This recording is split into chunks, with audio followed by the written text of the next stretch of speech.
dókítà Olúṣọlá Ìmísí òun ó yá orin ewì tún ti ta mí kán ó dìléwò Orile l'Ayetoro mọ́jọ mo fẹ́ lọ sílé àwọn ọmọ kú lómi mo fẹ́ lọ bá wọn ṣẹyẹ ní.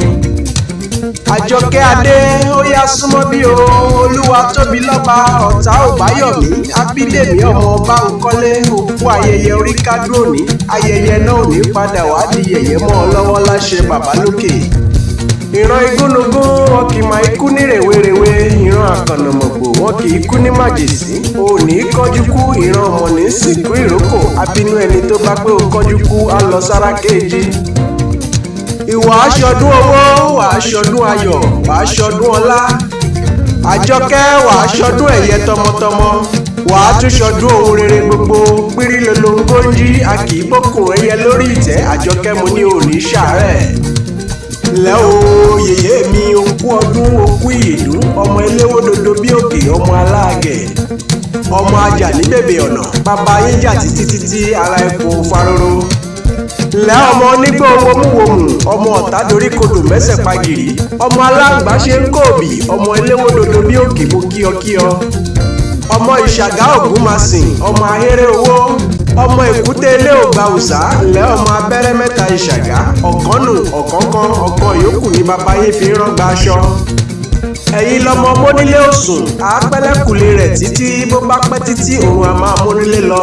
Lẹ́ ọmọ Ayétòrò mọ́jọ ọmọ aṣetóró kó tó jẹun. Lẹ́ ọmọ owóyẹlé òṣì ẹ̀ta òṣì orí ọmọ ènìyàn òtòṣì ṣubú lọ́jà lẹ́bẹ̀rẹ́ polówó ilé bàbá yín bá ṣubú ariwo gbé ara ní.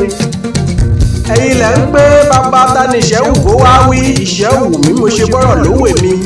Adìyẹ òtòṣì ajẹ́ láàrin ìgbẹ́ adìyẹ olówó ilé bàbá yín gbangba nírú wọn ti ń jẹko. Lẹ́ẹ̀ẹ́dìgbò ọmọ ọba ṣẹbí ṣaré òkú lóye lẹ́jọ́ tí bàbá yín ń gbókú sóko tó wá dákan òkú ọ̀hún gangan náà ló wá padà wá dọ̀ràn sí baálẹ̀ lọ́rùn. Ìtókì lomi wọn lóde igbó ọ̀tàràrà lomi táwọn tọ̀fà. Èdìgbò ọmọ ọba tẹ̀bí tare lẹ́ ọmọ ọ̀rọ̀ yalu ni ọ̀rọ̀ yalu yàn ọmọ akékaka kọ́lọ́rọ̀ ó gbọ́ bọ́lọ́rọ̀ bá gbọ́ ńkọ́ kí ni bàbá ọlọ́rọ̀ ó ṣe. Lẹ́ ọmọ ògògó ikú mọ̀ tó gbórí wáyé ẹ̀yin lọmọ ògògó okú lódòlódò ọmọ okú lómi.